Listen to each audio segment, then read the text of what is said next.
You're listening to Braless Watch, where a mother and daughter team offer their own opinions on watching TV through a feminist lens. I'm Beth, the mom. And I'm Lily, the daughter. Welcome to Braless Watch, where TV watching gets a whole new perspective. Clothing is optional. Hi. All right. This is so exciting. It is exciting. I like this show. It is. I like it, and it's short. It's really short. It's very short. There's a lot packed in there. The writing's really good. Mm-hmm. Yeah, and the acting's really good. Oh, yeah. I really enjoyed it. So this week, we're talking about Special from Netflix. It's about a young man. Yeah. It's who has cerebral palsy. Uh-huh. And is navigating his world. Yeah. That. He's also gay. I mean, neither here nor there. I mean, that's part of his life. And it is part of the history of the show. So it was created by Ryan O'Connell. Mm-hmm.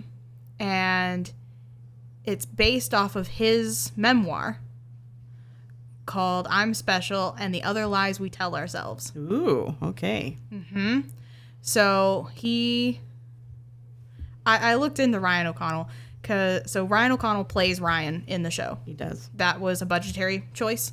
Oh. They tried to get somebody else. It was just purely budgetary and timing situation of, okay, I'll just do it myself. I mean, I think it was a good pick, though. Yeah. So he hadn't worked on TV before. He'd worked behind the screen, but he hadn't worked on screen before. Yeah. So, but what plays out in the show is kind of what happened to him. So he has cerebral palsy, right? But he did get hit by a car, and it really messed up his left hand. And then he moved to New York to work for Thought Catalog, which is a blog something or other. And he blogged and was an editor and da-da-da-da-da. And he was writing columns for a bunch of other things as well. But everybody assumed that the limp came from the car accident. Oh, and he didn't correct them. Correct them. He just lived with the lie. So he was kind of in the disability closet, basically. Yeah. That's what he describes it as. Yeah. And he kept it private for a really long time until he did sort of what Ryan does in the show and writes it out into a blog. Well, it's on the Thought Catalog, and it's called Coming Out of the Disabled Closet. Mm-hmm. Nice. Okay. Yeah. So then after that, he wrote a book about it. And Jim Parsons. Oh, I love Jim Parsons. Yes. So Jim Parsons optioned the book. Optioning a book means that they rent the rights, basically. And didn't know that was a thing. Yes. Renting rights. Basically, okay. It's so Ryan would still have all of the actual rights, but he wouldn't be able to sell it to anybody else. Mm-hmm. And so it was optioned, and it got turned into a show. Jim Parsons is a producer on this show. Yeah. I mean, you can see the quality there for Jim Parsons. Well, and also, this is Ryan's story, and he was really worried about being optioned, and it being optioned to somebody and it dying because they didn't either, because that can happen with a project, right? Is that somebody picks it up and then they write the thing for it and it never goes anywhere because the network decides to go in a different direction and then you're stuck? And you're stuck. That your rights are stuck with them until the contract's out. Oh, gosh. So that's what can happen is people will buy stories just so they'll die. Oh, wow. Yeah. Burying a story. That's part of the burying. I don't think that would happen in this case, but that can happen. Yeah. That sends me on a whole new rabbit hole in my brain. We don't have time to talk about that. No, we're focused on Special. Okay. Anyway, but Jim Parsons has a production company with his husband, and so they convinced him and put him at ease that it wasn't going to die. They're going to actually make it. And so they did. So Ryan's book came out in 2015, and the show came out in 2019 for the first season. We're only talking about the first season today, but there's 2 seasons, and the second season came out in 2021. Okay. That's pretty fast turnaround. Yeah. I would think for the creative people behind putting a production like this on. And also making sure that you build in accommodations for anyone that they're employing and things like that. Because I would imagine that Jim and Ryan, hired based on merit and expertise rather than... Well, Jim wasn't the only producer. There's other producers, but he was one of them. Okay. Yeah, so I like it. But the first season was actually filmed over 19 days, which is no part of way. the budgetary concerns. Also, it was filmed in Austin rather than LA, even though it's based in LA. No way. Yeah. Wow, that's amazing. It was okay. all due to budgetary 19 days. 19 days. A days. a really good I will say the show. episodes for this show, if you haven't seen it, are somewhere between 14 and 16 minutes long. Yeah, they're not that... There might be a little shorter and longer on either side, but they're really, really short. You can watch them pretty fast. Yeah, it doesn't take very long at all. The issue is that there's so much packed into each episode. Yes. That you kind of want to go back and rewatch because you're like, did I conceptualize that in the right way? There's a lot that happens. There's a lot that happens. Yeah, the scenes are short and the lines are, compact, but there's just so much impact with that. Mm-hmm. As a viewer, you kind of feel like you're on a roller coaster a little bit. A little bit, but it's not a bad roller coaster. Or a race car. I don't know which, but it seemed like it went by fast. But then you're not being spoon-fed either. This isn't a build-up. There's no foreshadowing or anything like that. It's literally telling the story of Ryan. And it is based off his life. Yeah. Because that's literally what happened. Yeah. I would say the stuff with his mom is the more fiction side of things. Okay. But I'm not sure. That's not in here. I don't know. It gets pretty intimate there. It does. Between the two of them. And I mean intimate, not in a sexual way, people. No. But yeah. Okay. So that's the history of the show. All right. Which is a lot of history for a show that came out relatively recently. Right. Like 6 years ago. So yeah, that's a lot of history. Yeah. Okay. Do you want me to go over the trigger warnings before I get too much further? Or before we get too much further? Let's do the trigger warnings. Okay. Trigger warnings are car accidents, obviously, because he has a car accident. That's the story. But it's actually, we don't see him, but there's... You do kind of see it. Portrayal of it. Okay. It's not, accident. I will say, it's not graphic. It's not bloody. He gets bumped, basically. Right. It's not, he gets run over by a car or anything like that. Right. Ableism, social erasure, dismissal, eating disorder, body positivity, body shaming, sexual content, nudity, aging issues, lying, gaslighting, drugs, which is just marijuana, mental health issues, codependent relationship, and identity issues. Yeah. That sounds like it all. Yeah. I didn't find this show to be triggering, but I could see how some of it could be triggering if you live with the specific disability or something like it or something like that. I could see how that would be. Yeah. It could also be for anybody in a codependent relationship. Yeah, that was the other one. Yeah, for sure. Yeah. I mean, there's always going to be things. Somebody's going to get triggered by something. I mean, we live in a contentious world, right? The planet itself is in a division, and we're having to choose sides, which is an interesting concept in itself, rather than just choosing humanity. And I think that's what this show really is highlighting: choosing humanity. Well, and seeing people as people. Right. Yeah. At the end of the day. I wrote a whole thing on that, actually. I mean, that's the sentence, right? Yeah. Choose to see people as people. No matter what they do, no matter who they are, no matter what kind of ailments they may have, they're people, and they should be treated as such. Right. The general kindness, compassion. Yeah. Or baseline of just things. Treat them the same way you treat everyone else. It doesn't have to be with kindness and compassion if that's not who you are. True, and I did bring that up with one character in particular, which we will get there. We will talk about her. Okay, yeah. let's go over the characters. The casting characters. Okay, so Ryan is played by Ryan O'Connell. He's the lead character. Karen, that's Ryan's mom, is played by Jessica Hecht. Kim is the best friend, played by Poonam Patel. I hope I'm getting that right, guys. I'm sorry. Olivia is the boss at Egg Woke, which is the blogger journalism thing, played by Maria Mendel. And then Phil is the neighbor, and he's played by Patrick Fabian. And then I just got to be honorable mention here for Samantha, who's an interesting side character.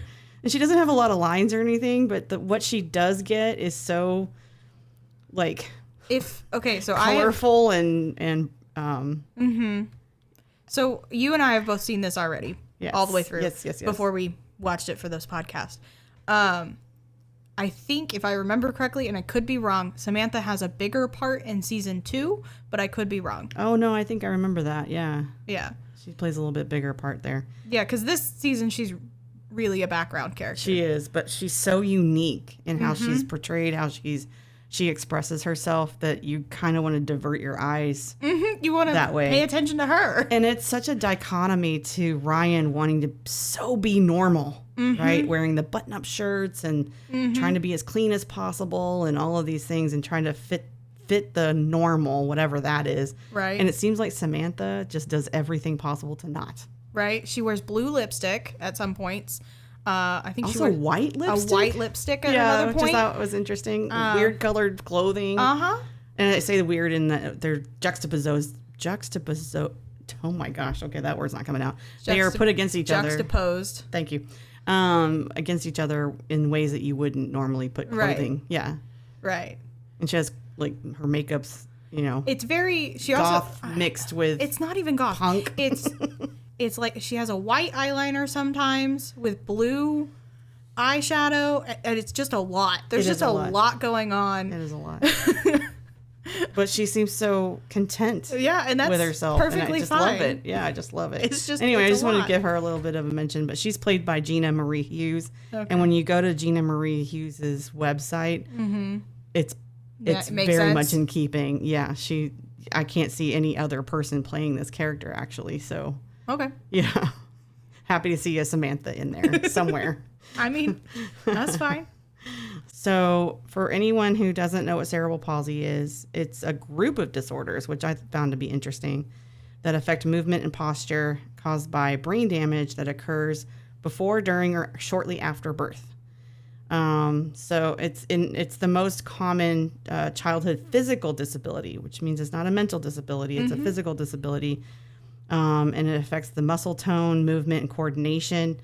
And you'll hear Ryan mention that, where his hand-eye coordination is just not on par. Yeah. Like he knows it. Seem to get it. Yeah, get his hands to work like he wants them to. There's no cure, and there are various treatments to help manage symptoms during. I'm assuming that lifetime. includes PT, which we see in the first episode. We do. And by PT, I mean physical therapy. Physical therapy. Yeah. So, do you want to go ahead and get into episode 1? Sure. Let's get into episode 1. On the rating scale of how pissed was Beth on the scene at the PT office? Oh my gosh. I think my cheeks turned red because I was so mad at Simon, the PT guy. Why? What do you mean, why? He actually said, "You're lucky, you're privileged, you need to get over it." Okay, but he's right, too, because Ryan was saying he wants to be either more normal or more disabled. Right. Specifically like Bob, who's in a wheelchair, and Simon's like, he pees with a catheter. Get over yourself. I think I was annoyed with the comparison, though. Well, Ryan started that comparison. He did. Ryan's got his own internal ableism going on. So Simon's Simon's the first step of him pointing it out, of going, just live your life. You are more privileged than you think. Yeah, I think the messaging could have been better from a physical therapist, like a little bit more compassion and a little bit more Well, you also empathy. have to remember, he works with Simon probably weekly. Maybe, yeah, more. Or more often than that. Yeah. So Simon's probably just done. Maybe that's what it was. And also too, Ryan writes this, so it could be Ryan's perception. It could be how he took whatever Simon, whoever that represents, right, said to him, whatever he said to him. I just took that as a. I wrote ableist bullshit on my notes. I didn't see it as ableist. It's more of Ryan being ableist and Simon trying to point that out. Well, and this is where I think Simon. This is just an opinion on my part, guys, and he's a physical therapist. He's not a mental therapist. That's not his job. No, but I mean, I think I expect more compassion out of people who work in these. And you got to remember how long has he been working with Ryan? True. If Ryan's been working with him since he was a kid, then maybe, or not even even the past year. Right. They're sort of friends at this point. Yeah, I can see that. Yeah. So he's sort of calling him out on his bullshit, but being kind about it. Okay. I disagree with what you're saying. Okay. Just saying. You can. That's fine. I don't see it as him being ableist. I see him as pointing out Ryan's ableism. Yeah. Doesn't mean he has to conform to that ableism and align with it. I don't think he was. Yeah. Anyway, personally, I forgot that Ryan got hit by a car when I rewatched this. Oh, how funny. Which is like the whole point of the thing. It is the whole point. I just completely forgot. Get to the end, there's a cake. Right? Yeah. That's funny. So, yeah, this first episode was interesting, getting an eyeful of Ryan and his mom's relationship. Mm-hmm. And how anxiety, and enmeshed they are together. And she is wrapped up. But she had to be. Especially when he was younger. She had to be. Oh, yeah. Yeah, at some point in my notes, I wrote that Ryan is, I wrote underwing, which means to me, I don't even think that's a word actually, but you know how ducks or chickens or whatever, they'll put a wing over their young to protect them from rain or from predators or whatever. And I just see that with the mom here, just trying to shield as much harm that could potentially come from her son. Now, the mom Karen is a nurse. She is. So she's had a life before Ryan, before this ever happened to her. And before Ryan happened to her. And so I'm sure she's seen and worked and had some experiences that, you know, basically colored her idea of how to raise a kid. Well, in this world, this cruel world, you know? She's been doing it on her own. Yes, with that does come up later, somewhat the help of her mom, I'm guessing, when Ryan was younger. Possibly. But it's really just been her and Ryan. It has for been. a really long time. And so it's really hard to break away from that until somebody does it. Yeah. You just have to do it. Yeah. Which is what happens to Ryan later. We'll get to that. But Karen really tries to protect him. She even mentions maybe don't go to the internship. Like, just don't worry about it. Oh, yeah. Yeah, she's trying to keep him from spreading his own wings, right? But she's also very, very worried and has a lot of anxiety about the harm that could come to him. She's doing it because she's worried about him, not because she wants to keep it just him fuels the ableism. Yes. Which neither one of them actually see, really, right? And not in this episode. Not in this episode. It comes out. This is the whole story is about that. Right. That I did write that, you know, Karen absolutely rushes to his side and, you know, when he cut himself shaving. And I'm like, well, how did he learn how to shave? Like, you let him learn how to shave with a razor, which is dangerous. But he needed to know. It's part of life. But she there's certain aspects of her that want to grab on and hold on. Well, I think part of it is that there was a setback with the car accident. That's what really pushed everything back, because we don't know how things were beforehand. Right, how far he had grown, how far, We don't know where their relationship was beforehand. We see it 3 months after his accident when he's trying to branch out maybe again, because he did go to college. We do know that. That comes up in episode 4 or something like that. And he had friends there. So we don't know what their relationship was like. So this car accident is the setback. Right. He is 28 though. He is. So, shall we move on to Eggwoke and Olivia? Yeah, I have one quote. I have two things on episode 1 I want to make sure we get covered. I had a quote that says, "Once you own everything, no one can take anything away from you." That's Kim later. Yeah, and so it's a response to owning your own shit, your own hangups, your own personal blunders, your own triumphs, owning your own experiences, and not giving a shit about what other people think, say, or whatever about you, right? So I just thought that was really, really good quote. Yeah, Kim's great. Oh, I love Let's Kim. talk about Kim. Kim is great. I love Kim. Kim is fabulous. And the thing about it is at her job, she writes a bunch of stuff, but she's not always honest in her writing, right? Mm-hmm. We find that out later with her being broke. But she's honest about everything else. She tries her hardest to be as honest as possible without revealing everything in her writing. Right. And she's also the top writer at Eggwoke. Right. Which is why Olivia lets her give her shit. Yeah, I like Olivia too, and for different reasons than Kim. Like, I like them both because there's an authenticity to the background of each woman, right?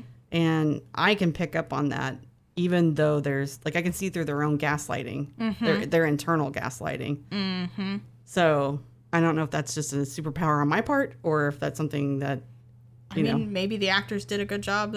Right? Who knows? Yeah, totally enjoyed it. The other thing I had written out was that Ryan is forced to gaslight everyone about his own truth to preserve their perception of him showing up for work or for the public or his friends or whatever. That is something that happens when you're trying to be normal, quote unquote, which doesn't exist. There is no normal, right? But just wanted to point that out, that this particular episode enters into that realm of, I'm preserving your comfortability, right? And everyone does it to a certain extent because we're socially constructed this way. So anyway, I just wanted to point that out. That's something that was... I'm not sure Ryan was doing it for others' comfortability. I think he was doing it for himself. That's possible. I think it was more selfish on his part, which is why he continued with the car accident story until way later. To prove he was normal? To prove he was normal and to have a life to pretend for a little bit. That does sound nice, doesn't it? Right? Where he could pretend. Yeah. Can't stay there very long, though. No, and it comes up. Okay, sorry. Let's talk about Olivia, please. Okay. I love her. I do. I love Olivia. She's crazy. She's crazy in a way that is, like, it fits her. She's very selfish and very narcissistic. But she admits it. Yes. She's aware of that. Yeah, she's completely aware of it, and she doesn't care. No. No, yeah. No. So one of her quotes I wrote down was, "I'm radiating with rage," and I was like, love that. I want a t-shirt with that now. I'm radiating with rage. In one of the first scenes we see her in, she says, "Oops. Okay, well, now that I've freed you from the shame of your secret, can you, like, write about it?" And also thank me for that. Right? I'm going to show you my... Here's your secret. Right. That you told me in private, and now go write about it, please. Thank you. Get over yourself. Oh, my gosh.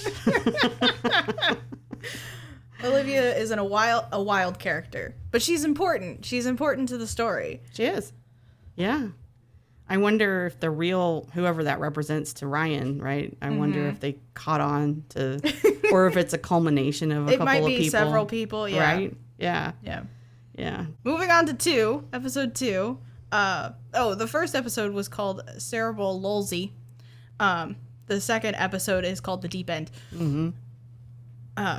They're split up by chapters, quote unquote, because it's based off a book. That makes sense. So, episode 2 involves Ryan stepping out of his comfort zone because of Kim/Olivia, because it's Olivia's birthday party. Which she sings happy birthday to herself. I mean, who else is going to do it for you? No one else is allowed to talk, speak, or move during that. I mean, I could say whole things on that.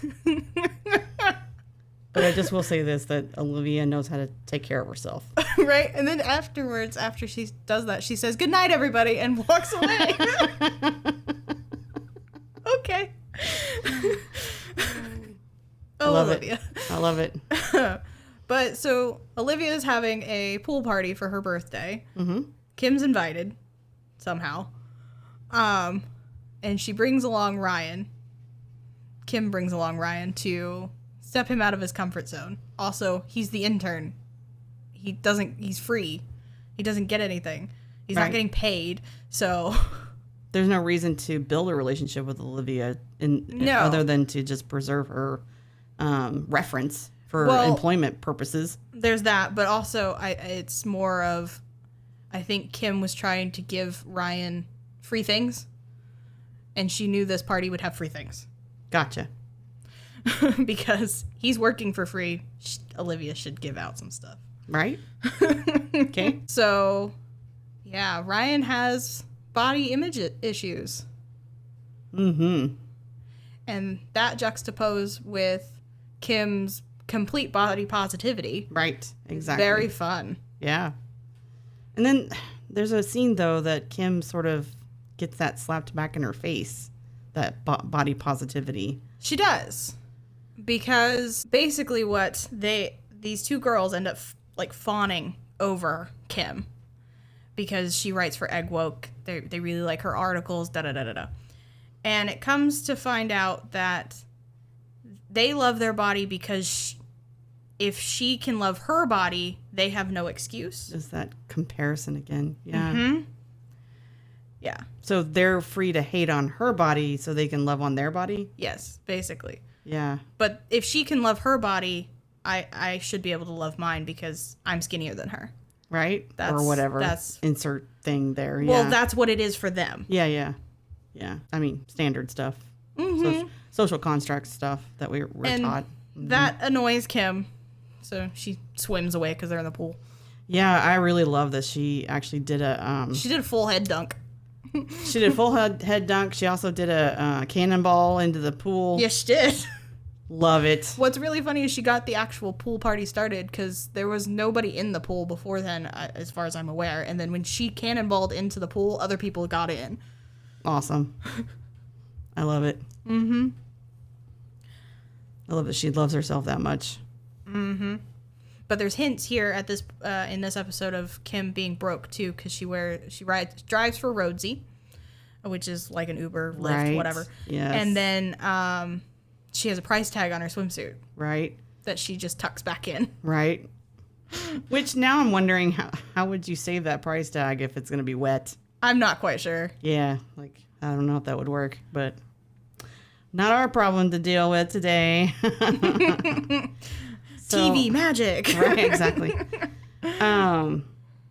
So the very beginning of the episode 2, Karen wants to get Ryan to come to the farmer's market with her. Yes, because that's what they normally do on a Saturday. Right? And Ryan's trying to pull away from that. And she doesn't like the feeling of that disconnect there.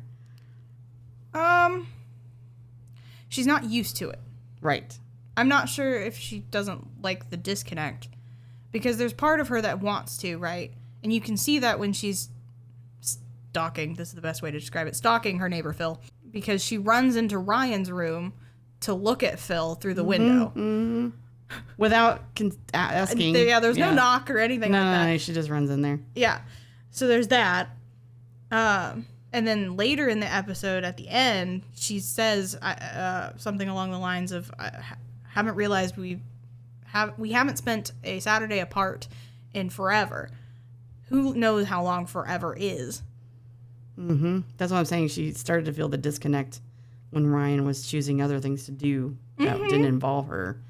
And one thing I picked up on was this passive aggressive microaggression ableism stuff that was happening with the mom. And she's unconsciously doing it. She doesn't understand she's doing it. There's no awareness to it. But the way she says the farmer's market is kind of our thing. I guess I'll stay here and catch up on some reading. Like there's a comparison to I'd rather spend time with you, but now you're making me choose to stay home and read, right? I didn't take it that way at all. The way I took it was the only reason she goes to the farmer's market is because of Ryan. Oh wow. That's the only reason she goes. Otherwise, she wouldn't go. Oh wow. No, I didn't take that. And so she'll stay home and read, which is something she wants to do. Yeah. I think it's the words I guess that really changed that for me. Okay, I disagree, but no, it's fine. She also says, "You're so brave." Yes, she does say that, and I caught that one. And that to me is also just a trope, ableism trope. It is. And it's kind of disgusting coming from the mom. But again, it's unconscious. It's socially constructed. We don't know we're doing these things sometimes. And unless you're completely aware of it and have, had this introspection in yourself, you're not going to know that you're doing this to your own kid. Right. Yeah. Anyway, so I just wanted to bring that up. And he gets actually a repeat of that. Ryan does when he's at the pool party and he is with that guy. He gets pulled aside into a room. And so he had been on Grindr per the push of his physical therapist, right? Because at the very beginning in the first episode, Simon mentioned something about being on Grindr or save that for Grindr or something like that because he was staring at another physical therapist. Right. And Ryan says, I love that you think I have enough self-esteem to be on Grindr. What would be my profile even say? I'm gay and disabled, but I promise not to drool on you until the third date, which is when Simon responds with, there's drool fetishes out there. You'll be fine. Right. Something for everybody. You'll find somebody. It'll be fine. But so he gets on Grindr and then he starts chatting with a guy who ends up being at Olivia's pool party. And then they go off into a room together per Kim's push. Right. And then, yeah. What did you think of that scene? It was unexpected on his side. He on the other guy's side, I don't have a name for that dude. I don't have a name for that guy either. Dude in the pink shirt. Until he's not wearing a shirt. Right. But he was there for a hookup. That's what he wanted. That's all he wanted. And Ryan wasn't going to be able to provide that. He caught on to that pretty early and was like, let's just go back to the party. What I was kind of referencing with his mom's passive aggressiveness, this guy also does a passive aggressive kind of situation where he ends up patting Ryan's head and then tousling his hair as if I didn't even catch that. Yeah, as if he was a juvenile or a kid or immature or whatever. And he probably does see him as immature. There is some truth to that, right? Yeah. But the fact that he treated him that way. I didn't catch that, so I didn't see that. Yeah, this is these passive aggressive things that we socially are constructed to do. No, I literally didn't see it. Wow. So I was probably writing at the time. And you say you watch TV. No, I'm just kidding. You know what? You can disappear. So, yeah, I wrote the dude didn't know how to take in what Ryan was offering. Right. Which was not finesse or authenticity, and didn't know how to take Ryan as, with his limitations and all that. And even Ryan doesn't even know how to... No, Ryan doesn't know how to deal with how to Ryan. Explain himself and to explain his body and all of that in this way. Right. He's hiding himself. Yeah, that's the thing. Yeah. Because he's still hiding from his car accident, let's say. Mm-hmm. He's hiding his cerebral palsy completely, and he's hiding the car accident in this case. Mm-hmm. So he's hiding everything and trying to be normal. And dare I say his sexual history? Yes, he was also hiding that as well. It sounds like he hasn't had sex ever. Well, we know that. Yeah, so yeah, we know that he's definitely even hiding in the next that. episode. So he's immature in that way as well. Yeah, we definitely know that in the next episode because he says it. This guy, like you said, this guy's looking for a hookup. Yes, and Ryan is not that. Ryan's not quickie there. In the closet kind of situation. No. Yeah. Ryan's not there. No, Ryan's gonna need a little bit more TLC, as it were. He does. Both from himself and his partner, whoever that might be, right? Or partners. Mm-hmm. So, yeah. Anything else for episode 2?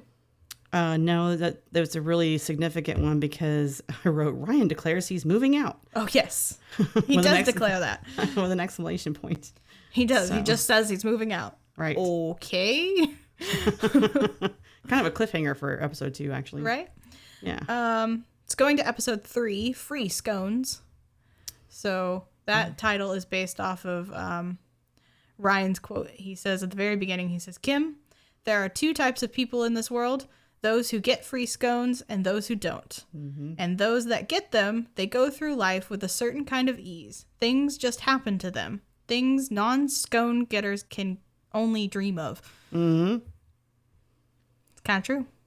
It is kind of true, but it comes back to comparing humans to other humans. It does. We do it with ourselves. We compare ourselves to other humans. Mm-hmm. And then we compare human to human because we're socially constructed to do this. We are socially constructed to other humans. Rather than ourselves. Just treating everybody as human and treating everybody as the same. Well, and also having a lens where you're looking for strengths in people. Right. We're not socially constructed for that. We're socially constructed to do the opposite. And let's see where are you weak? Where am I going to be aggressive or assertive towards you and one up you and, all these things and be in competition, consistent and constant competition with each other. This is from birth. We're socially constructed to do that. Mm-hmm. In most cultures. I'm not going to say all cultures, but in most cultures, especially most modern cultures, this is what we're taught to do. So, and we pass that down generation to generation to generation. So, yeah, this speaks to that. I love Ryan's line. It says they don't know how lucky they are, which is interesting considering he was called lucky. Mm-hmm. Yeah, so it's this sort of circle around to that. Mm-hmm. If we could all just agree that we're all lucky in some kind of way and look at the positives of our lives, we could all get along a little bit easier, I think. Probably, yeah. So, yeah. My favorite part was that Kim just takes the scone. She's so done with people. Oh, I love it. Yeah. She's like, you know what you did. Exactly. I love it. And then he just goes back to the... Yeah, he just goes to the next... goes back to doing whatever he was doing before. Like, I'm not going to care. Because the next person is, one of those free scone people. Yeah. Yeah, and he's like, okay. Hello. Yeah. Yeah. I have... Ryan gets upset in this one because you said that he goes to Karen goes to his room to look out the window and stuff, like in the previous episode or whatever, to watch Phil, right? Well, she continues that in episode 3. She does. Yeah. Which is part of the whole reason he needs to move out. Right. One of his lines that he said was, stop watching everyone and just get a fucking life. Which I thought was like, it's kind of a child ready to fly, right? I'm ready to be torn from my umbilical cord. Mm-hmm. So let's do it, right? And it was his way of saying, I'm going to do it without you. Whether you consent to it or not, I'm going to do it without you. And when you're in a codependent relationship, you feel the disconnect. Yeah. Super. Well, she does end up helping him. She does. Yeah. Of course. She's the one who finds the apartment that he wants to be in. Which is still enabling. Yeah. Yeah. Oh, yeah. Instead of teaching him how to do it, right? Well, she does it I for him. think part of it is she wants to make sure he's safe. And it's going to be there's specific criteria for what he's going to need. Mm-hmm. And yeah, she could have and probably should have taught him how to do that. Mm-hmm. But he's not in a place where he's even accepting his CP. Right. So I don't think he was in a place to do that. He would have wanted to be in a place that would have made life harder for him. This is the cycle of codependency, though.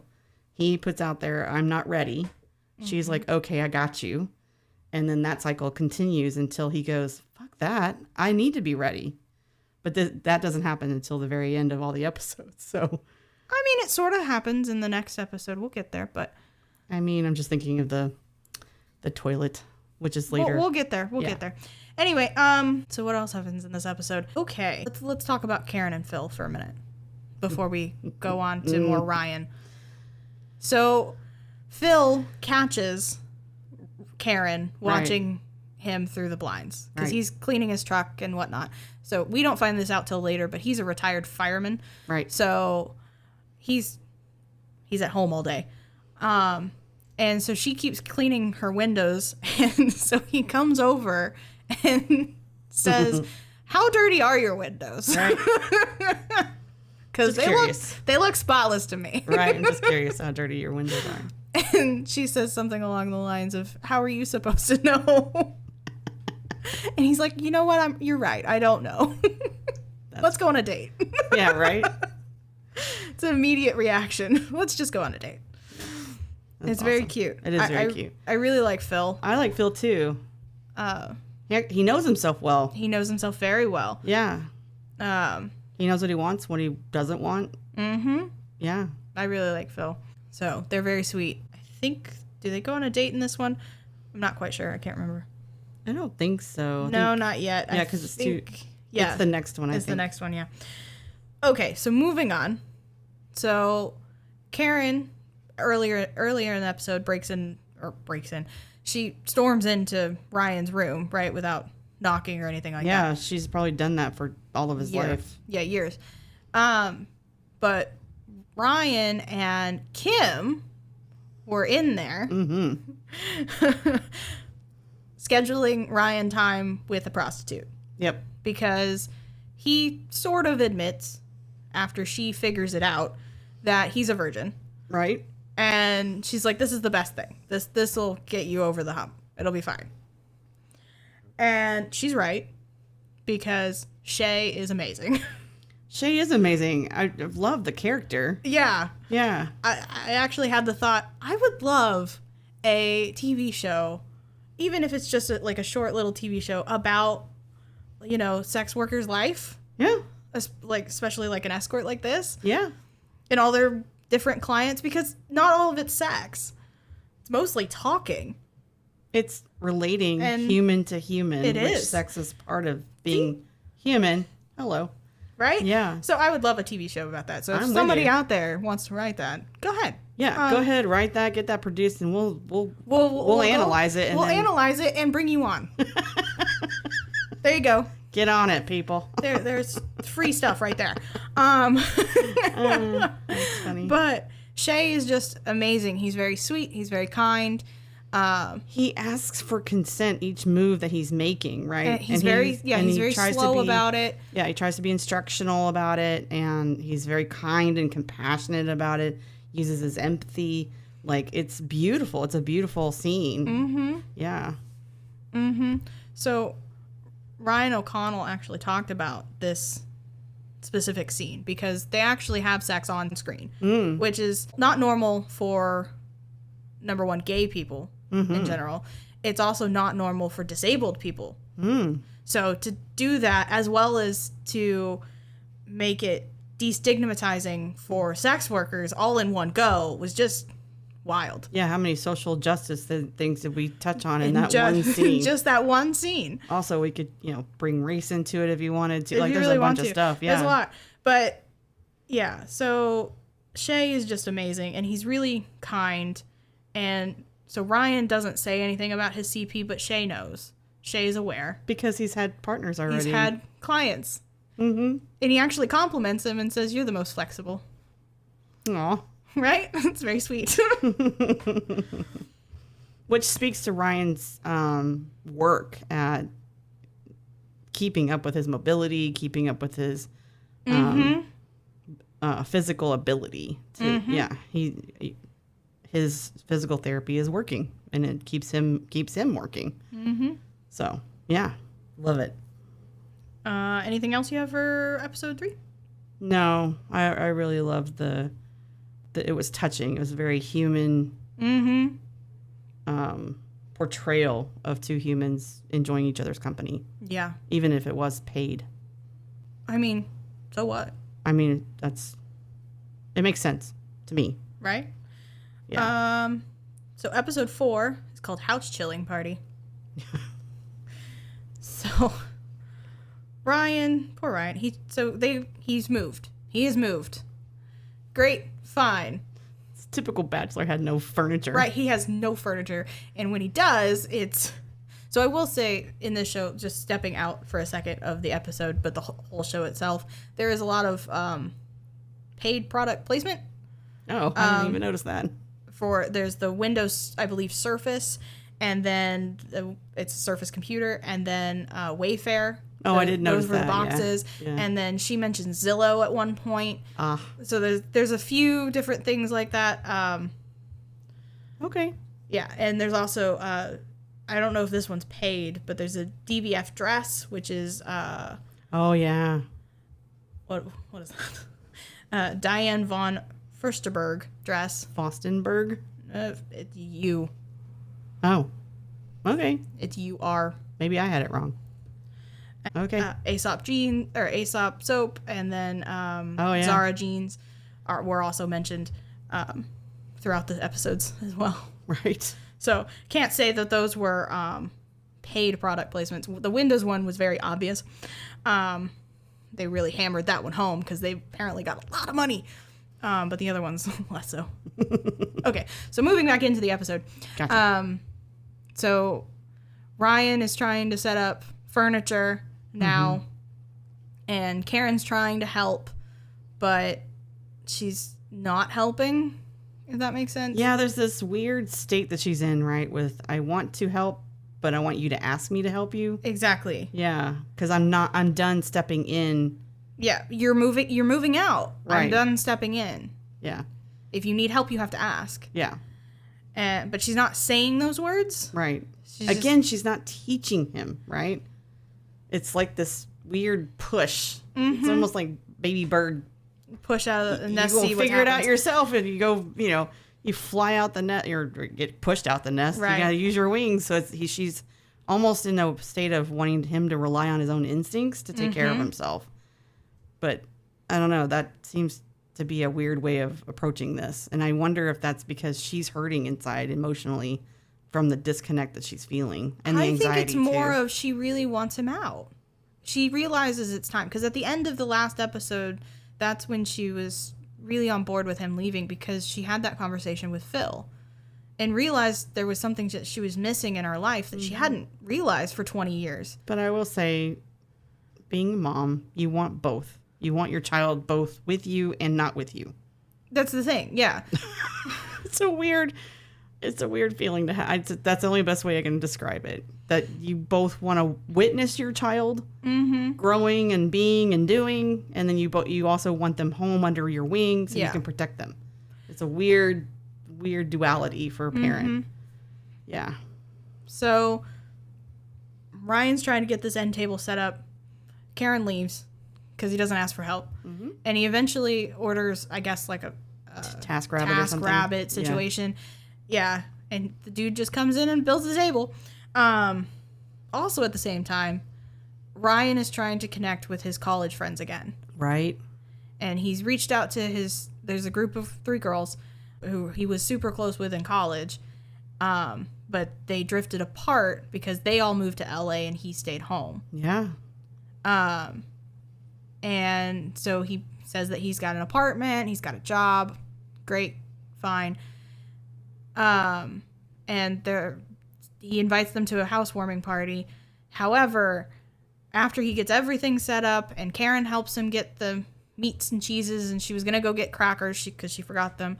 And he says, don't bother because they're not coming. He doesn't tell her that, but don't bother. Yeah. Because they said they were going to come and then bailed out last minute. Yeah. It makes me wonder with this particular interaction, first of all, how much has he been keeping up with these relationships? Right. Second of all, I was doing the math, and if he went to school with these young ladies, then they're going to be the same age as him, typically around the same age, but they've moved on. They have lives. They have, other stuff going on. We don't know how long he's been out of college. Well, that's the thing. We don't know how long it took him to get through college. That's one thing. Right. But if I do a regular, just general approach to it, then it's been 6 years. It's been 6-7 years since he's talked to them. Has he kept up with them? That's the other thing. It seems to me that the relationship is shallow and gone. Yeah. And eroded. Yeah, and he didn't realize it. Yeah. Didn't realize how much time had gone by. Yeah, until now. So then he's standing alone in his apartment that's decorated because of Karen's help. Right. It's fully decorated for a party. And so he invites Kim. Yeah. Because she's his only friend. Yeah. And he says something along those lines. Yeah. Later. That was a really intimate conversation they had about that. They do. They had to get over the lie part first. Yeah, we'll get there. So this is also when we find out that Kim is broke. She admits it. Right. She says, look, I love clothes and looking glam and hashtag goals all the time. Trust. But sometimes I just feel like as a non-skinny, non-white girl, I gotta work overtime. Mm-hmm. It's like, hey, I'm a voluptuous brown girl, but I'm wearing a $448 dress and I got a blowout, so I'm safe. Accept me. It's exhausting and expensive. I'm in so much debt. Mm-mm. Which is why she takes her clothes back and all that kind of stuff to try to save money while still looking glam. Again, social construct. You're trying to fit yourself into a box.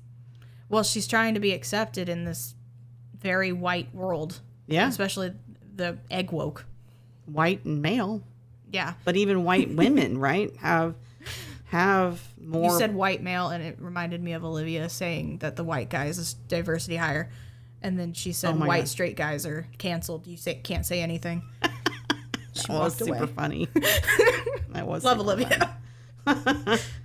Calling people out on their shit. I think Olivia's the only one that could actually say that, really. Right? I can't imagine anybody else saying that.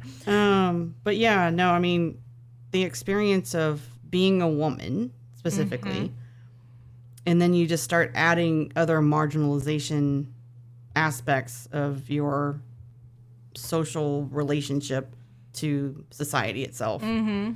And the weight is heavy. The weight is heavy. And it's an emotional weight, not your physical weight. It's heavy to try to fit in. And not everybody has the ability to hold that weight like Kim is. Mm-hmm. But Kim is admitting she's exhausted from it. Mm-hmm. But yet she still comes in the office dressed. She still does it. Dressed in $400 shoes or whatever. Well, and it's not just there. She also goes out with, Carrie and all that kind of stuff. Yeah. This is her persona, as it were, because that's what she says. So Ryan calls it a brand, and Kim goes, ew, brand, go to jail. But it is. We all do that. Even Ryan is doing that, right? This is where the identity stuff comes in, is that we all construct that based on our own interactions and our experiences growing up. Mm-hmm. And we get influenced by social constructs from our little worlds that we grow up in, whether or not we had family, whether or not we were part of a system, whether or not we were part of any other kind of system, whether that be government or religion or whatever. It's all an influence, and it's on us as we grow as people to start doing that introspection, to learn about these things, become aware of them, and go, do I want to keep this? Mm-hmm. Or do I want to let it go because it's weighing me down so much? Right. So, yeah. So, they have that little talk. They agree not to lie to each other anymore. Ryan's still lying to her. He is. But outside of that, he's not. And Kim invites some of her friends over. She just texts a bunch of people. She saves the party. She just texts a bunch of people and they just show up. I love her line. Carrie. Yeah, including Carrie. And I love the line. She goes, oh my God, you totally friend recycled this party. Friend recycled this party. She says that while she takes a puff of helium. Oh, yeah. She sucks in helium. Right, yeah. And then says that. Very cute. And it's super authentic in that moment, right? She's wearing expensive clothing, standing in front of a guy who's lied to her, or a friend of hers, a supposed friend of hers has lied to her, and she's sucking on helium, and then she's just doing this authentic, oh my God, you just friend recycled this party. Like, I did. It's all Kim all in one little moment. It's great. Okay, anything else for episode 4? The mom moves on with her lover. She does. She goes on a date with. She has. They have a date. They'd have a date. And then in this episode too, that comes up later, is Karen mentioned something about coming from grandma's house. And we didn't know this prior, but Karen is a caregiver for her mom. Yes, and we find that out way more in the next episode. We do. So there was a little foreshadowing there. There's a little foreshadowing for that. Yeah. So going on to episode 5, it's called The Vagina Monologues. I love it. Yeah, it's fabulous. So this whole episode is about Karen. It is. And it's about Karen's life as being a single mom, but as also a caretaker for 2. Right. Because she's a caretaker for Ryan, but as well as her mom. I would say caretaker for 3. Her job is a nurse. It is. So but that doesn't come up as much in this for this. No, but as a caregiver, which is she does a lot of caregiving. She is caregiving 24/7. She never puts it down. It's part of who she is. Mm-hmm. But I'm not sure that's an identity that she actually wants. Which is why her being with Phil is a new thing for her, because this is something for her, only for her, and that currently no one else knows about. All right, it's a little secret she gets to hide. It's her and Phil. That's it. It's like eating mint chocolate chip ice cream and not telling anyone that you did or even had it. Right. It wasn't even in the house. Right. So we start off with Phil and Karen. Karen wakes up and she's late.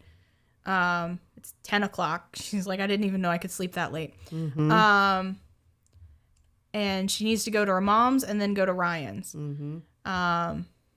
And Phil tries to ask, why do you need to go see Ryan? You just saw him yesterday.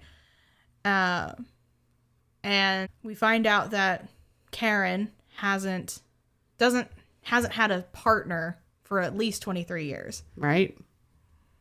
That means it's been all Ryan. That means Ryan's dad walked out when he was 5. Right. Couldn't handle it. He couldn't handle it. Couldn't take it. So that's where we start. And then... Oh, I was going to say that Karen... This is where we get the glimpse that Karen... This is going to sound incestuous, and this is not how I'm meaning it.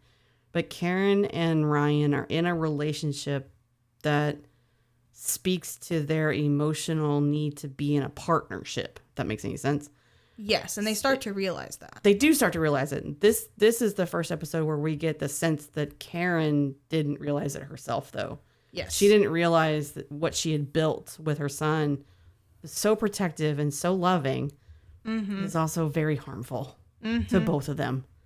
And she didn't realize it. And this is a danger that caregivers get into, is that you care so much and you put all yourself into that, you actually forget yourself. That's one thing.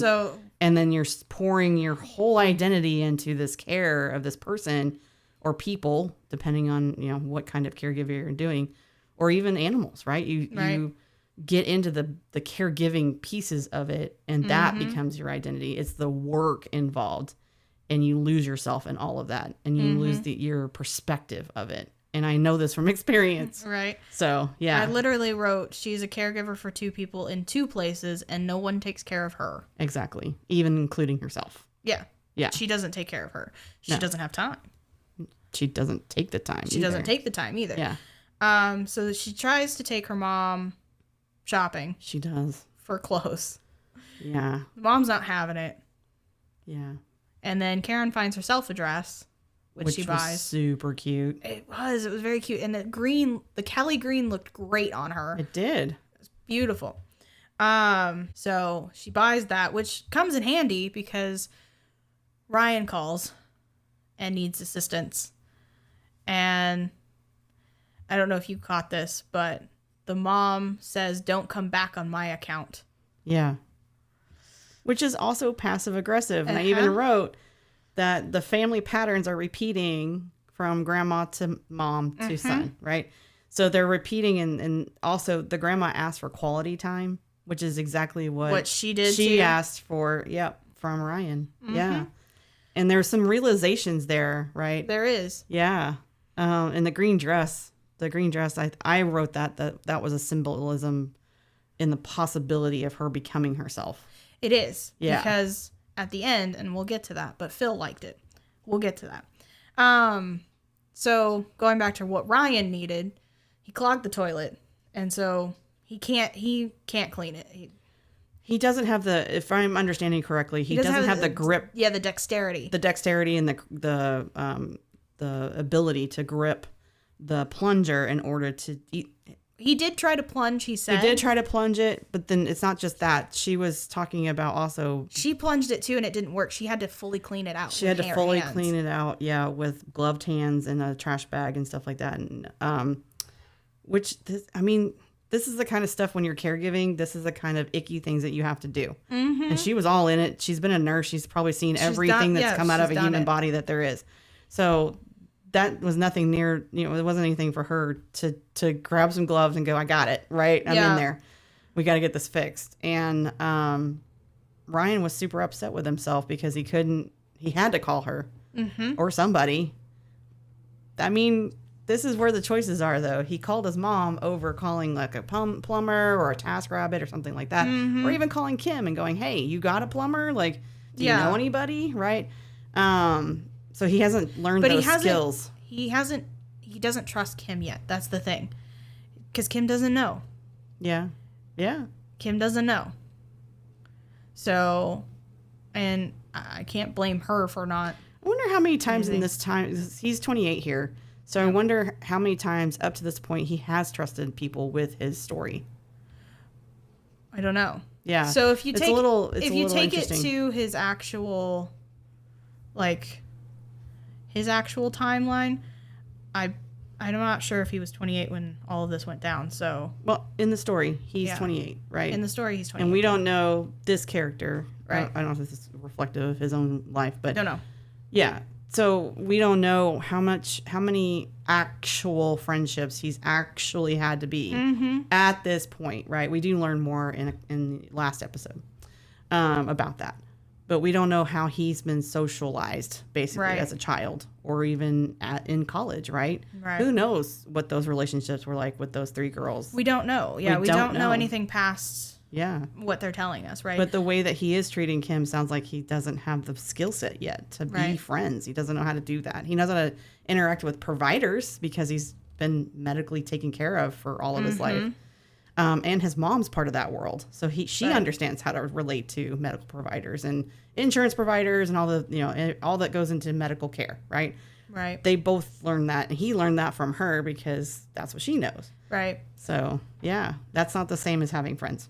No. Different, yeah. So getting back to Karen, so she helps Ryan ask for quality time that's not just her coming to his rescue. Right. And then she goes to see her mom, goes back to her mom's. Yeah. And her mom has cut herself. Yep.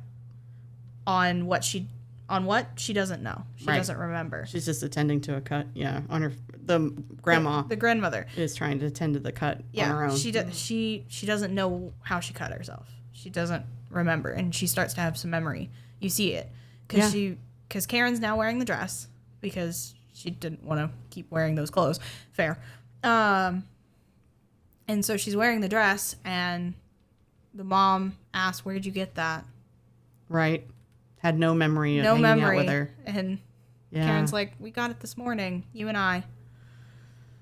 And then Karen's mom says something about you shouldn't be showing so much skin for your age.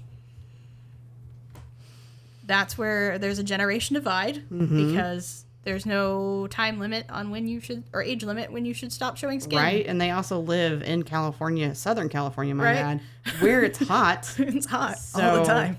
A short sleeve mini dress, sure, go for it. Right, it's cute anyway. Yeah, she fits it well. I mean, it's fine. Yeah. Anyway, so she tries to help her mom finish up with that. She has that realization, but also I'm tired cry in the freezer. Oh, yeah. No, I related to that really well. Because it's a private moment that you're not looking at anybody and you're not in the bathroom, so you can't be called on there. They're not looking at you. They're not looking at you. They actually think that you're doing something, right? And you just take this moment to be with yourself and go, what is today? What is this day? What have I done? What you just sort of take stock of your day And then maybe if you get a moment longer, you can take stock of your life. Like, Right. what are my life choices at this moment? Which is when she goes, after that, she goes to Phil's. She does. She chooses to go to Phil, and she says, I want to go out with you. And she's very specific about what she wants to do, Yeah, too. she wants to go get nachos. She wants to go to a movie with that actress she can't say. Right. And then some other thing. she wants to do something else. What is it? I can't remember what it is. Some kind of dessert or something. I can't remember. It's something else. And he's like, am I pretty enough to go out? Right. It's very cute. It is very cute. And then he says, oh, don't change the dress because she's wearing she said 30 minutes, let's leave. Yeah. And he says, oh, don't change that dress. You look really good in it. Which is when she shuts the door because she had opened it. Right. She shuts the door. Stays in the room. Stays in the room and says, kiss me. Right. And then lifts her skirt. Right. Because not specifically on the lips. Well, in the beginning of the episode, she had turned him down. She had. Yeah. From keeping her from her duties, right? Her errands, her caregiving. And now she's choosing herself over the caregiving. She is. So this is a flip, all in the very short episode. Yeah. Right. Yeah. But it's the awareness, right? You're bringing awareness to this issue. And that's where change happens, is when you have more awareness of stuff. So yeah. It can happen. Let me put it that way. Your choices become more. Yeah. So. But I really like that episode. We get to really see Karen. Yeah. Yeah. What did I write here? Yeah, I wrote, the audience is left wondering if Karen is beginning to get it, but it sounds like with the actions and everything that she is getting it. Yes. Yeah. Yeah. So, episode 6. Yeah. Is called Straight Potential. It's from the card game. Anyway, so we. Oh yeah, now I get it. I thought it was an LGBT joke. It is that too. It's all of it. Oh. There's layers. Okay. There's so many layers to that. I didn't catch the other layer. I don't play poker, people. Okay. I don't play poker for personal reasons, and yeah. In this episode, Ryan is invited to go play poker at Carrie's. It's gay poker, so it's all gay people playing poker. Gay men, specifically. Apparently, as Kim says, Carrie is the gay glue in LA. LA. I wrote that and down. So yeah. he will provide a lot of opportunities to hang out and meet people. Yeah. Yeah. So hang out with Carrie, you'll be fine. Well, at this point, Kim doesn't know that Ryan likes Carrie. No. Yeah. He's keeping that from her, too. Yes. Mm-hmm. He does tell his mom about it. He does. And he says that this, meaning his CP, might be an issue. And Karen says, this should not be an issue. If it is, he's a jerk. Yeah. End of sentence. Yeah. Yeah. One thing she gets right. Right? Well, she's teaching him how to crack an egg. She is, yeah. And he says, I'm the barefoot Contessa. That's funny. So, what do you think about her lying to Ryan about the jacket? The jacket? Yeah, that was a choice. That was a choice. I think she wasn't ready to reveal how far how far separated she was starting to become. Yes. It's away from him. From him. And I think part of it was she wasn't ready to deal with his emotions of it as well. Mm-hmm. Also, she has to come clean about her being a woman, being a human, right? Having needs, getting those needs met. Right. Amazing. So yeah, she didn't want to change how Ryan sees her. Right. Yeah. There was gonna be a lot of change, and in that moment, it was: do I tell him, or do I lie? Right. And again, lying is to preserve, right? And she chose lie, and I don't agree with it. At least they found the joint in the pocket. I mean, there's a good side to that. Right. Take that for later. Right. Before he walked out. But, yeah, I don't know.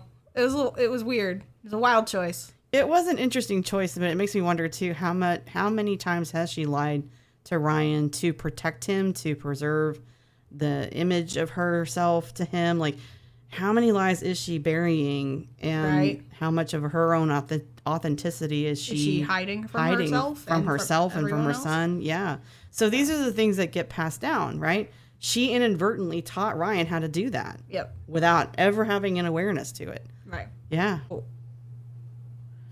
You want a funny line? Sure. Kim, be your own lube. Yes. Be your own t-shirt. Well, that's because he asked her to be the lube. The social lube. Social lube. And she's like, sure, I'll be your KY for the night. Which then she doesn't do it. Right. She doesn't show up. She doesn't show up. On purpose, though. On purpose. It's gay poker. She's not supposed to be there. Right. One of the guys said that she's not invited because she's not gay. Right? Yeah. And well, it was Carrie. And Carrie says, you are gay, aren't you? If not, give me 2 minutes. I can convert you. Right. Give me 2 minutes. Right. So Ryan he responds with, yeah, I'm super gay. Yeah, super gay. Yeah. Which I don't know what that means. Just Who gay knows? or not. Who I don't know knows? what super gay is. But I just thought it was cute that Kim was like, yeah, sure, I'll do it. And then doesn't do it. Yeah. She's like, you go be your own lube. I like him. I like him a lot. I like that she draws a boundary there. Mm-hmm. And Kim and Phil are both really good at boundaries. Yeah. Well, they know themselves pretty well. They do. Yeah. They know themselves really well. Yeah. So Carrie is having gay poker, bunch of gay guys. They cleared out really fast at the end. I'm going to be honest here. Did you see how fast they all left? Right? That was nice. Gotta get going now. Gotta go. There's no hanging out. No, I gotta go to the bathroom Do you think first. they sensed that Ryan liked Carrie? I don't know, but they okay, so Carrie has a boyfriend. We don't find this out to the very, very end. We don't know what their situation is on whether they're open or not. Mm-hmm. We don't know that. And it's not important. Right now, it's not important. But maybe they did, and that's why they're just clearing out, or maybe they're just like, I gotta go home. I'm tired now. I don't know. I mean, yeah. They cleared out so fucking fast. Well, you gotta remember they do this often, so They do. I'll see you next week. Right? And also, too, this is a different region than we live in, where we have long, drawn-out goodbyes. True. It takes us an hour to leave the family South and does friends. have very long goodbyes of, all right, I'm going to leave, and then you stand up, and then you talk some more, and then, oh, I'm going to leave, so you take a few steps, and then you continue talking, and then you say you're going to leave, and then you get to the door, and then you continue talking, and then you get to your car, but then you're still talking, and then you get in your car, but you're still talking. And at some point during any of these steps, you remember you forgot something in the house. Yeah, you gotta revert go back. Or you have to go to the bathroom and go back in the house. And revert back and do it all over again. Yes, and you have to start over. Yeah, good luck. Takes 2 hours to leave. That's worse than an Irish goodbye, I think. Anyway, so they were very quick. Anyway, They were very quick. But Carrie's very sweet. He's just a sweet guy in general. He noticed Ryan was having issues with the cards and just fixed it for him. So there's an issue I have with Carrie in this, and I realize that this is a social construct, and you need to ask for consent. If you're going to help somebody, it doesn't matter if it's a child or if it's somebody that is in a wheelchair or whatever, you need to ask. Would you like some help with that? I think he was trying not to draw attention to it, to the rest of the group. Because he was still holding a conversation while reaching over and grabbing the cards. I get it. I think he was trying Comes not up to... again, though, later, so... I think he was trying not to other Ryan by him not being able to do the cards and by not drawing attention to it. My question is, what would it have been like if they just waited for Ryan to finish?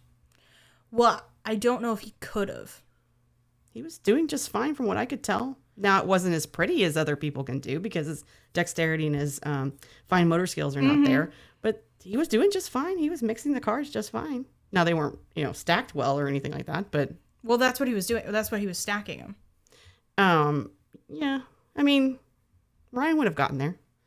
This is where people don't need to step in unless they're asked to step in, right? And I get that Carrie was doing something sweet and Ryan may have taken it that way and it all worked out. The way that it's portrayed is that it's a sweet thing. I got you. But I'm just telling you, in the real world, don't do that. depends on who they are and depends on the situation. If you know them well enough, yeah. But this is one of the first times that he's hanging out with Carrie. So. Sort of. And also, Ryan can't rely on that kind of help with everybody, right? Carrie's a special person that has empathy and he actually sees you and all of these things, right? So that's great. You're awesome. right. Ryan shouldn't rely on it. However, Carrie was sweet enough to do it without breaking conversation, without drawing attention to it. Yeah. I think that was the goal, was to not draw attention, to draw all eyes on Ryan, because now he can't shuffle cards. Mm-hmm. But again, we're back to that statement. If you own your shit, you don't have to worry about... Ryan doesn't own his shit, and I know. Carrie knows that. I got you. Yeah. Because Kim knows that. Right? What Kim knows, Carrie knows. And right? What Carrie knows, Kim knows. Right? So, yeah. They're best friends. So, that was a very sweet moment. Let's jump to Phil and Karen. This was so funny to me. I loved it. I loved her being on pot. It was great. So she takes a puff, right? And then she says, I hate pot, and then takes another one. Right. Clearly had never done it before.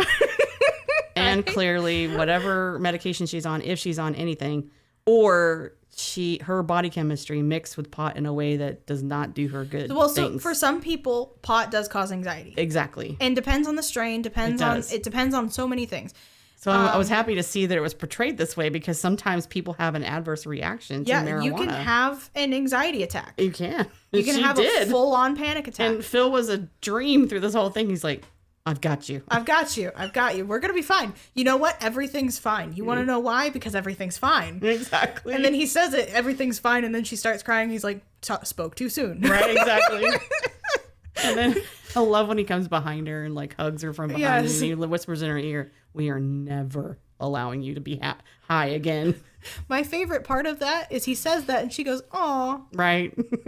Okay. Right. This quiet resolve to it. Right. Like, all right, yeah, I see it. Yeah, I see it, but why? Right. The end was good. Right. After I came down from anxiety. Well, she had a lot of emotions. She dealt with a lot of emotions. Yeah, I mean, there are people that there are people that still do marijuana or have taken THC or whatever. They take in these products and they experience the anxiety and they know that that's the first hurdle. And once they get past that, then they get the good stuff. The good feelings. And so they do it anyway. So I've had that, you know, I've had people in my life with that too. So it's your choice. You get to choose if you want to go through all of that anxiety, but it seemed like it was a pretty big panic attack. Well, like I said, it depends on the strain, depends on everything. Depends on the dosage, all that kind of stuff. Yeah. But one of the things in this is that Phil makes her a grilled cheese sandwich. Oh, this was so sad. It was sweet and sad all at the same time. It was sweet on his side, sad on her side, because she said nobody has made her a sandwich in 30 years. Right. Except Ryan tried, but he messed it up. And she was like, how do you mess up a grilled cheese sandwich? It's just cheese and bread. Poor thing. Right. And who knows when that was. Ryan could have been like 8 or whatever trying to do this. I mean, this is equivalent, like when you take the caregiver lens, this is equivalent to her standing in the refrigerator. And it is. It's the exact same. It's a moment in time of her going, what the fuck have I done with my life? And then dedicated all these years. Phil says something really sweet. He says, I will make you a sandwich whenever you want. Right. And I think that's even true when they're not together anymore. I think he would still, because he's kind. He's a very kind and compassionate person. From what I can tell, this in these episodes that he's a green flag guy for the most part. Yeah. This is when is this episode? No, the episode before is when we find out he's a fireman. It's a firefighter. Gender neutral. Yes, but he's a man, so it's a fireman. Okay. Because I'm talking about him specifically. Okay. Just saying. Maybe he doesn't want to be called a fireman. Okay. Are you done with episode 6? Yes. Okay, episode 7. Okay, so we start off with a really awkward interaction with Karen, Ryan, and Phil, who shows up for lunch. Oh, yeah. And Phil mentions, hey, that's my jacket. Also, so there's a lot going on. Right. Ryan finds out that Karen is dating someone. Which he did not know. He did not know. And he also finds out that Karen lied about the jacket he's been wearing. Right. For a week or two. Right. Which she told Phil she took that to the cleaners. Right. And then I don't know how she was going to get out of that because... I have no idea. Looks like he'd be looking to get that back, and cleaners only keep things for a couple of days, so... Right. So this causes Karen to spiral. Yep. Because the worlds collide, and not in the best way. Because she didn't prepare for it. She didn't Nope. plan for it. Yeah. Nope. Again, this comes back to social skills that she doesn't have, right? Uh-huh. And it all collides into a big supernova explosion. Right. Yes. Phil tries to talk to Karen at the house and tries to talk her down. Like, it'll be fine. Ryan will get behind this. Right. Ryan will come around to this. Just right. Give him some time and he'll come around to this. And if he can't, he's an asshole. Right. And then Karen takes that as he's not an asshole. He has CP. Right. And Phil's response is people with CP can be assholes too, which he's right. Mm-hmm. Just because you're disabled does not mean that you can be an asshole. Right. Yeah. And so she blows up her relationship with Phil. Yeah, she does. She blows up at him, like, for both insulting Ryan, but then also... What she takes as an insult. Right. I also had this little bit of a take, and I wanted to hear your thoughts on this. But in this moment, I had to go back and rewatch it because I'm like, what happened there? Right? Because it's so little dialogue. Yeah. And I wrote, as if the disease gives Ryan a reason to not forgive her for straying outside of their relationship. So Ryan and Karen. Okay. So it's like she may see his disease as a reason to not forgive her. Okay, I'm not. It's as if she was cheating on Ryan, if that makes any sense. Cheating on that relationship. She sort of was. Because she didn't tell him. Right? If she had told him, it'd be a different story. Right? She needed to tell Ryan. Not when it first happened, obviously, but by the time, he was making sandwiches for her. Sure. Right? By the time they went out on the town. Yeah. Right? Yeah. That should have all... Yeah. Yeah. There was a lot of chances she should have just done it. Yeah. But the problem is she was worried about Ryan. Because as she said, it's always just been the two of them. Yeah. But that's not enough. That's not enough. It's not. No. For either of them. And it's not enough. It speaks to the codependency. It speaks to the harmfulness of it. It speaks to the toxicity of that relationship. Mm-hmm. Yeah. And Phil was trying to point that out. Like, dude, you're just too up in your son's stuff, man. Back up, And, he has every right to call Ryan an asshole when he was treating his mom like an asshole. But she doesn't see her son that way. No, because she immediately took it to the CP. Yep. Rather than to Ryan himself. Which in itself is an ableist kind of view, right? You're only seeing a disability instead of seeing the strengths in the person. And the person. Just seeing the person. Just seeing the person. Yeah. Yeah. So, and I believe Karen was looking for a reason to break up with Phil by this point. Oh, yeah. It was too much stress for her. It was too much stress because of the collide. Mm-hmm. She was going to choose Ryan every time. Mm-hmm. And so she was looking for a reason. And when Phil said he was an asshole or could be an asshole, that was just enough. That was too much. So there's that. The other side of things. So Ryan's ignoring his mom, but he goes to work. And Olivia sets him up on a date with her big dick cousin. Right. Also, why does she know that he has a big dick? We never find that out. And it's not important, but it's a little important. I really want to get into Olivia's family tree and really the happy birthday message to her mother. Right? Exactly. I love it. I love it. Yeah. Anyway, so she sets him up. She doesn't say anything else about him besides that he has a big dick. Right. And so Ryan goes and he thinks it's possibly just a setup of no one's going to show up. Right? I would venture the same kind of I mean, it's thinking. Olivia. Right? Are you going to trust her, really? Right? I wouldn't trust her. Not with that. Right. So he goes, and then he starts talking with this guy. Yeah. Jordan, I think his name was. Jordan, something like that. Yeah. Come to find out, he's the interpreter for for the actual date. Yep. Who is Michael. Right. Big dick cousin. Right. Because Michael is deaf. Yeah. And Ryan doesn't know how to handle that. Also, side note, I found it weird. Why the hell didn't the interpreter and the date switch places? Yeah, I don't know why that would be. Why are you... Because Ryan's sitting in front of the interpreter. Because when he got there, the interpreter was the only one there. All I can say is ableism. Maybe. Just switch places. I mean, it makes sense to then, you're looking at people's strengths, right? So if you're looking at strengths, then you would have switched. Right. Because that's not the place you should be. Right. If you're supposed to be on a date. If you want them to look at you eye to eye, well, switch freaking places. I'm with you on that. The interpreter should have gotten up when Michael arrived, and they should have switched places. Yeah. Okay. And Michael should have asked, hey, can I sit there? Right. Michael should have asked. Anyway. It seemed a little weird because I thought that Jordan and Michael were on a date. It seemed like it. Weirdly. A little bit.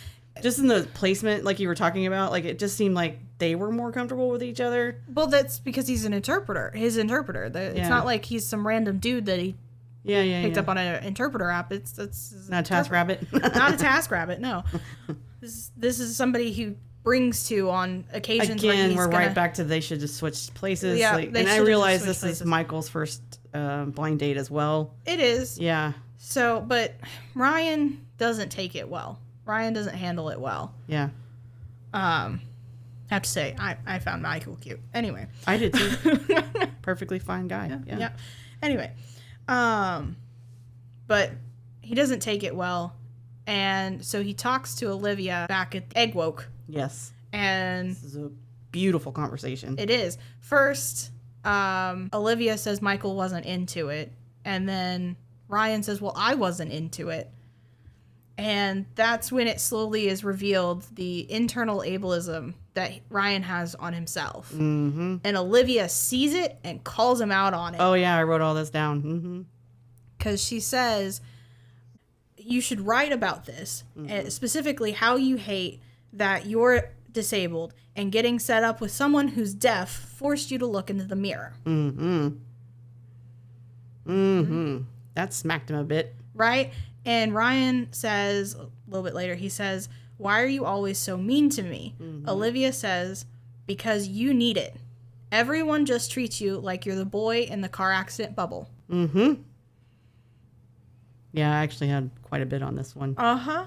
So, Olivia, she points out 4 things he could cover in his article. Did you write that down? I didn't write it down, but I did. I know it. Totally have it. So, number 1, stop suffering from internalized ableism. Number 2, you can send my oh-so-hot cousin a thank you note for going out with him. Number 3, learn to love yourself. Hello. Hello. And then number 4, wash your hair. It's snowing on your shoulder. So I have psoriasis. And then she's like, do you consider that a disability too? Ugh. And she walks away. It's great. She doesn't walk away. She starts doing her notes. Oh, no, yes, that's right. She starts doing a a grocery list. Apple. 1 thing. Banana. Egg. Cigarette. That was awesome. I'm like, I'm going to get 1 thing each. It's like it's some sort of buffet that you have to go and pick out things. That's so funny. But I made this note about Olivia. Olivia treats Ryan as she treats everyone else. She doesn't pick and choose, but it's dripping with judgment, and it's the same she applies to herself. Yes. So she treats everyone the same way, including herself. Mm-hmm. But Ryan thinks she's rude for treating him mean, and this is in quotes, but it's just Olivia being authentic to herself at this time in her life journey, right? This is just who she is right now. That's and what it has nothing to do with Ryan at all. No. But he takes it as treat everyone the same. Yeah. And that includes, if you're going to be mean to everyone. Yeah. She's mean to her mom. Be judgmental. She's mean to herself. She's mean to, she's mean to everybody. Uh-huh. So, yeah. I think that's funny. She treats Ryan the exact same. Yeah. And it's just great. Yeah. I mean, one of the few people who do. She believes in equity. Just equity of Olivia. Equity of meanness and judgment. There's at one point where she says he should get hit by a car again so he can write again, and then says, I'm kidding, don't call HR. Right. Just a little worried about HR. She has a little bit of a dark humor there. So anything else to talk about with... episode 7 ended... Oh, yes. With them being in the car. Right. So Karen finally goes to see Ryan. Yep. Because she'd been calling him. Right, and he hasn't answered Mm-hmm. And she's like, can we go on errands? Let's go do some errands. It'll give us time to talk. It'll give us time to hash everything out. Right. Yeah. And so in the car wash, Ryan asked, Mom, am I secretly fucked up? Right. Are there like layers of fucked upness inside of me that I didn't even know existed?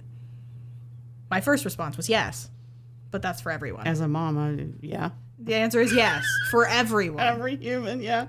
Everyone has layers of fucked upness, and you just have to deal with them. Well, that's when they come up. Self-exploration helps, right? For sure. Introspection, awareness, authenticity. Yeah, okay. But that's when she says that she broke up with Phil, and he's not actually for that. He was against that. But she broke up with him because she thought it was going to make Ryan happy. This is that codependency piece. And it didn't. She thought she was cheating on Ryan, which is a weird way of thinking of that. It is. It's incestuous in the relationship part, but they're not sexual with each other, right? It's a psychological and emotional attachment. Mm-hmm. And it's because it's the two of them together against the world, which is a cruel world, right? And she did the best that she could with the skills she has. And we found out she doesn't have a whole lot of the social skills. So there's that. One of the things that they exchanged with each other that I thought was really cool was that Ryan says, I don't make sense to anyone anywhere, which is a revelation on his part. Yeah. Because he doesn't even make sense to himself, right? And then Karen's like, you make sense to me. And then he's like, that's because I have to make sense to you. Yeah. Which that's that incestuous, too far enmeshment, right? And he's starting to understand it. He's starting to understand it. To see it. And then you could see the actress did really well on this sort of light bulb moment in her face. And she's like, oh, yeah, okay. Yeah. You know? So she does a great job. She's like, oh, I see the bubble now. Right. Yeah. So something else that comes up in this episode, which I hadn't talked about, was Ryan's hanging out with Carrie and Carrie's boyfriend. Right? Yeah, I don't know what that all is, really. Other than maybe just a comment on gay culture, like gay men. Yeah. It could be. It could also be that because Carrie is a social butterfly, he doesn't care. Right. He'll invite anyone anywhere. Right, and his partner knows that about him, so it's acceptable. Yeah. Or they can be in an open relationship, and we don't know. Right, there could be some poly situations going on here. Who knows? And that might explain the end. We'll get there, but we're not sure. And at this point, it doesn't matter. Are you talking about the end where the end of that scene where the Carrie's partner comes in and they start talking? No. End, very end. Oh, very, very end. Okay. Sorry. I just was going to mention that they had sort of a bro they had a bro conversation. They did have a bro conversation. But it was on purpose. Oh, okay. It was because the boyfriend came in and said something about shredding or something. Yeah, right. It was very, you're going to go drink protein shakes? Right, yeah. Yeah, getting all very bro about it. Sort of straight a little bit about it. Right, a little bit, yeah. Very frat, right? Right, it was very frat. I didn't mention this, but that episode... episode 7 was called Blind Deaf Date. Yeah. I didn't mention that before. I meant to. That's okay. Anything else for episode 7? Mm-mm. Okay. Episode 8. Gay Gardens. Right. So this is the final episode. And so much happens. So much happens. Yeah, a lot. So in the last episode, part of Carrie and Ryan hanging out was Carrie mentioned something about a slip-on shoe for Ryan. He did. And this comes up in this episode, in episode 8. Ryan tries to wear laced shoes. Right. And tries to tie them. He doesn't have the dexterity to do that, though. Right. And so when he goes to see Carrie, Carrie tries to tie them. Carrie just bends down and starts doing it. He didn't ask for anything. This is where I agree he should have asked. Yeah.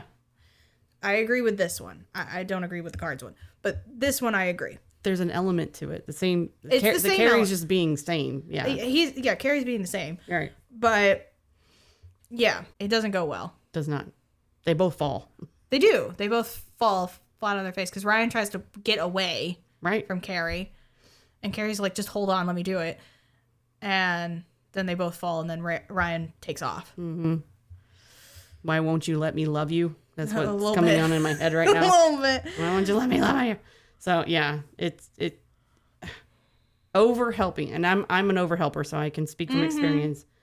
Over helping can be harming and damaging, and it's on you to know when to step back and ask for consent, than to step in. Mm-hmm. And it's a really fine line. Think if you're a first responder and you're off duty and all of that, and you come across an accident, do you go? Do you assist? Or do you stay in your car and just keep on driving? Either choice is fine. Really. Well, it depends on the accident, but yes. But, I mean, when you're a helper and you're in the helping professions, you get to choose that ethical line for yourself. Mm-hmm. Yeah. Mm-hmm. So, after that, we get to Egg Woke. Yeah. And Olivia delivers this cake. Because Ryan now has the top slot of the most read article of Egg Woke. Yeah. And so it's a cake with a car and a body. Yeah. A little person body on the floor, on the ground, because there's a road with the car. Oh, Olivia, it's fucked up and I love it. Right. This is, again, a highlight to her dark humor. Right. This is what made you successful. So let's celebrate that. So this is also where we find out Samantha, she has the second slot of most read article, and it's when she didn't care that her grandmother died. Right. Okay. Why? Whatever. Which, I mean, you can relate to a lot of people this way, because not everyone that dies was revered or loved or, pleasant to be around. There's a reason obituaries have specific wording that's placating or saccharine, is what you like to say. That's a good one, yeah. But it means they were an asshole. Right? Or we're leaving some stuff out so that... Yeah. Yeah. So also in this episode, Karen tries to go get back together with Phil. Yes. And when she tries, she mentions that Ryan has signed off on the relationship, and that's the final straw for Phil. As if they're in a poly relationship. This isn't... Right? No, this is not appropriate. Ryan doesn't have a say in the relationship. No. But she's giving him that power. Right. Yeah. Right. Also, too, I mean... It's a social skills thing. She doesn't realize that she's not supposed to give power to your child to have any kind of input. Right. Phil sets his boundaries and denies that relationship from opening again, which is good on him. He's really good at boundaries. In this case, and then Kim's good at boundaries, another good case. Yeah, and I do want to kind of backtrack just a second for my statement there. Okay. With kids, when you're going into relationships and stuff, it matters when they're younger, but Ryan is 28. He's an adult. He's out on his own. Right. His input does not matter here. Not anymore. When you have a 10-year-old, that's a completely different story. Well, because he still lives at the house. Well, you're going to influence that kiddo, right? You're going to be around that kiddo for many, many years. You're going to have a role in that kid's life. In this particular situation, Ryan and Phil can actually choose to not have a relationship. Yeah, and it would be fine. As long as they're civil, it'll be fine. Right. There's not any reason to have a relationship there. Exactly. And that's Phil's point. Yeah. I don't have to have a relationship with your son to like you, to be have a relationship with you. Yeah, exactly. Yeah. Okay, let's clarify that. I was going to get all kinds of emails, I'm sure. All these comments come at me. I'm like, no. It's too funny. The cake, if you go back to that, Yeah, Ryan calls it a bullshit cake. I loved it. Well, I have something else about the cake too. So Kim says it's the lower tier supermarket cake. It's a Vaughn's cake. So I had to look that up because I was like, what the fuck is a Vaughn's? It's a supermarket chain. Oh. And fun fact, it's currently owned by Albertsons, which is what she said was the top one. Oh my God, that's hilarious. That is hilarious. It used to be owned by Safeway, but Safeway was then bought by Albertsons, so now it's all bought by Albertsons. Okay. I just found that really funny. Albertsons awesome. has the best sheet cake. That's awesome. Okay.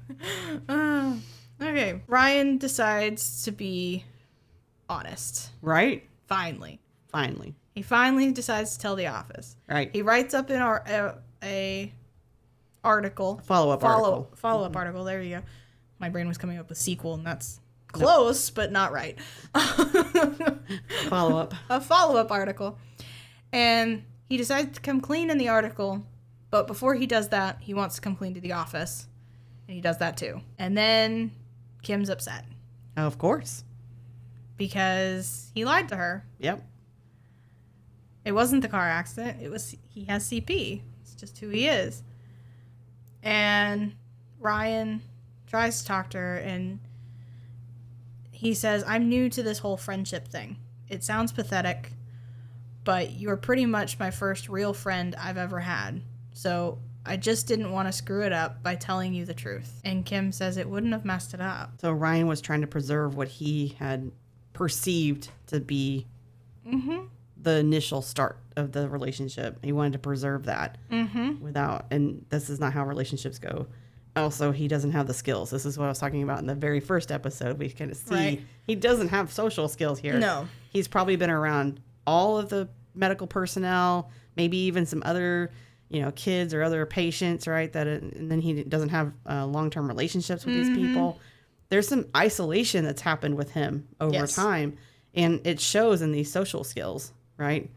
And she's telling him it wouldn't have mattered to me, but he didn't know that going in.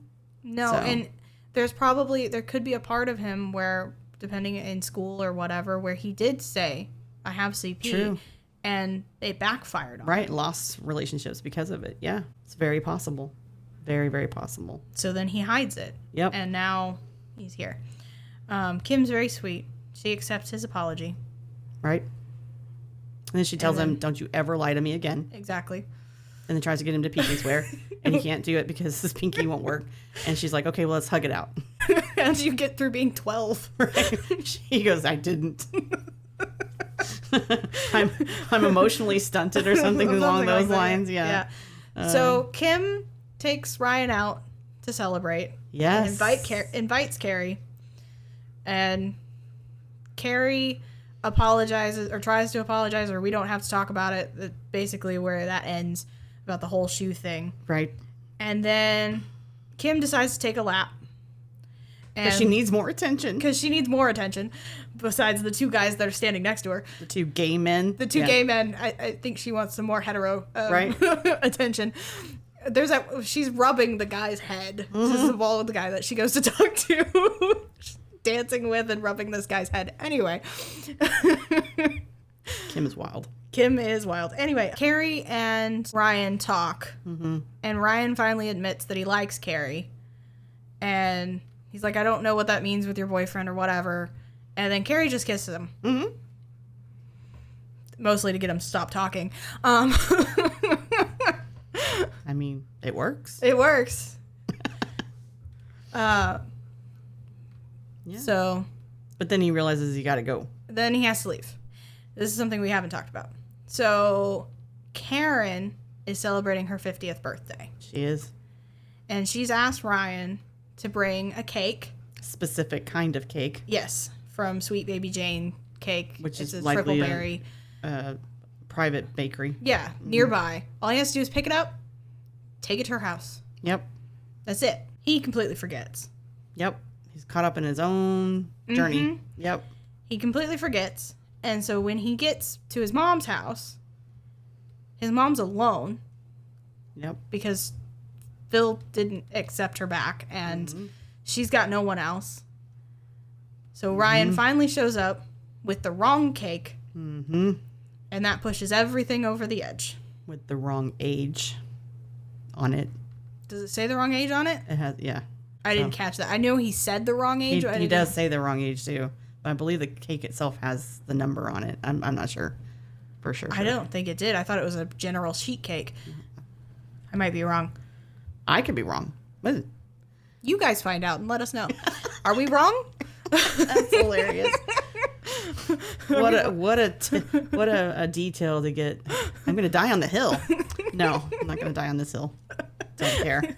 Oh, come on, audience. You go find out if we're wrong about this cake. Anyway, so this starts a whole blow up. Oh, yeah. Yeah, it all comes to a head. It all comes to a head. She's feeling isolated, both from her own actions and from her son. Yes. Which is, this very strong relationship, intimate relationship that she's relied on. It's been safe. It's been there for her every day. Yeah. And then she's slowly realizing how much she depended on that to be there for her and for Ryan to be her emotional crutch. And caregiving will do that to you.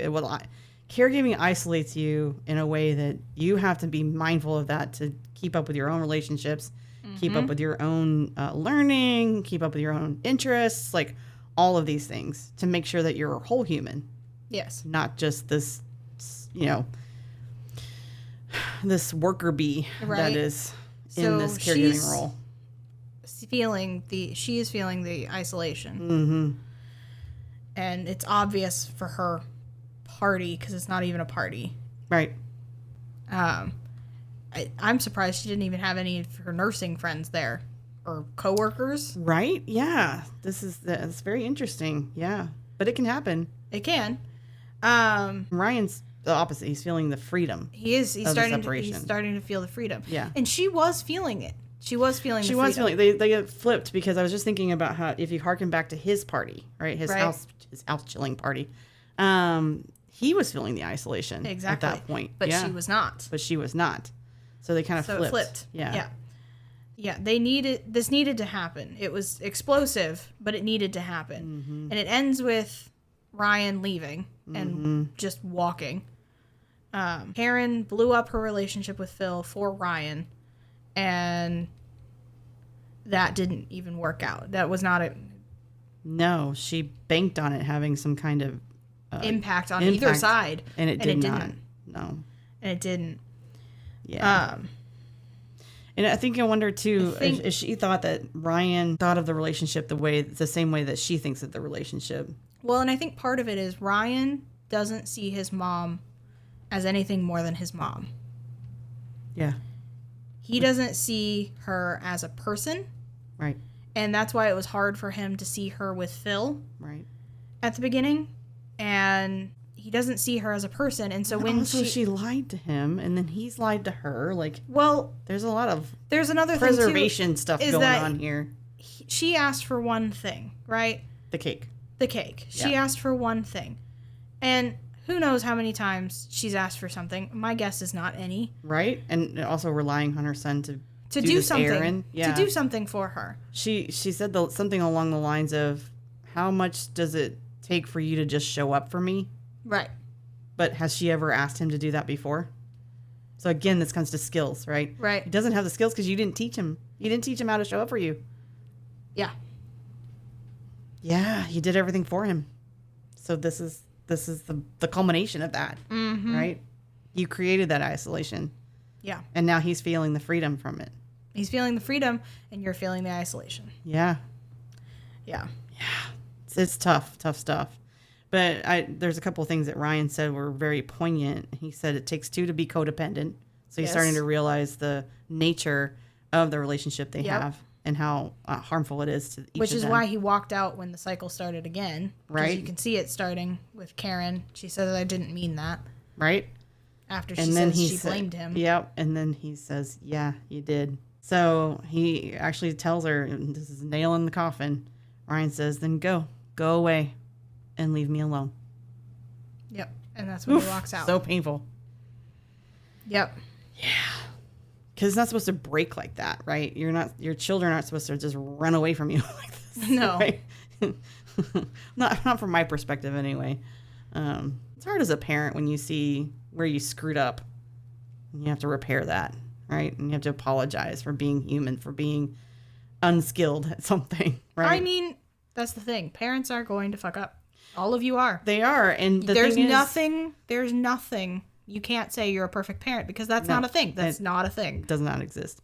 And you can see from her mom, right, what she learned in how to be a parent. And also, that was just general parenting, because obviously, from what we can tell, the mom, Karen, is fully able-bodied. And I don't think Karen had any other siblings. I don't think so. As far as we were aware. Yeah, as far as I know, no. More comes out about that next season. I think so, yeah. Anyway, so she has limited skills because her mom had limited skills on how to teach her how to mom, right? And how to caregive in the way that you teach them how to do stuff, not just do it for them, right? You exhaust yourself by doing stuff for people. But then he's a disabled young man, right? And there's two things there: gender, and then there's the disability, the disease. And you're spending time in worlds you didn't know very much about. Yeah. And if she was a young mom and just started her nursing career or hadn't started her nursing career yet. Yeah, we don't know where she was in her career. Yeah. Because there was mention that she wanted to be a doctor. Yeah. And how plans changed. Yep. Her mom's where she not probably happy with chose that. Ryan over being a doctor. Yeah. Her mom's not happy with that choice either. So. But I don't think her mom's happy in general. Gonna be honest. No, and this is where Karen can take a step back and actually look at that and go, do I want to be like my mom and be completely unhappy in my older years, or can I shift this now? Right. Do I have a chance? Right. And this is kind of where we're left, is that pain on her face and Ryan walking away from her, running almost away from her. You know, because he's like, I'm not giving up my freedom. I'm going to preserve my freedom. And the mom's like, but that leaves me isolated. Yeah. And Ryan's like, that's not my problem. Yeah. Oof, so hard to have your kiddos like speak truth to you, and you're like, dang, that hurts. Okay, thanks. Right. You know. Thanks so much. Appreciate that. So yeah, it's really cool how that all, the writing came out with that. So kudos to Ryan for. Yeah, because Ryan O'Connell wrote the first season. Yeah. The second season is him and some other people. Okay, that's good. But yeah, it's really good show. Yeah, a lot of issues that get brought up for sure. So yeah, awesome. I don't have anything else. Do you have anything else? I don't think so.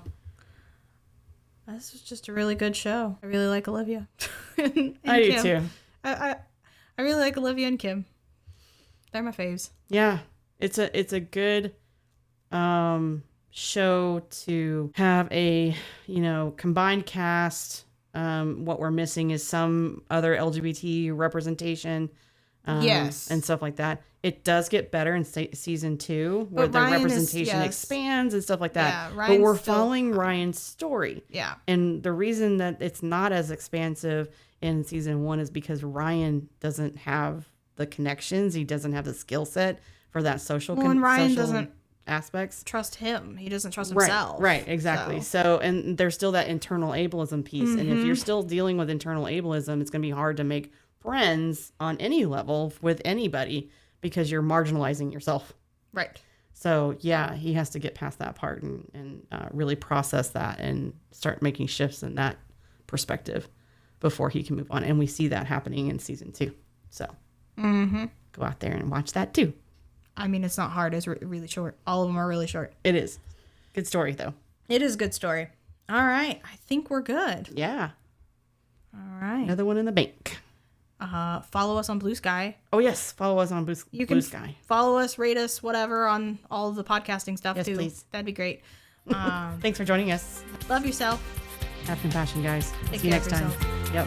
All right. Bye. Bye, everybody.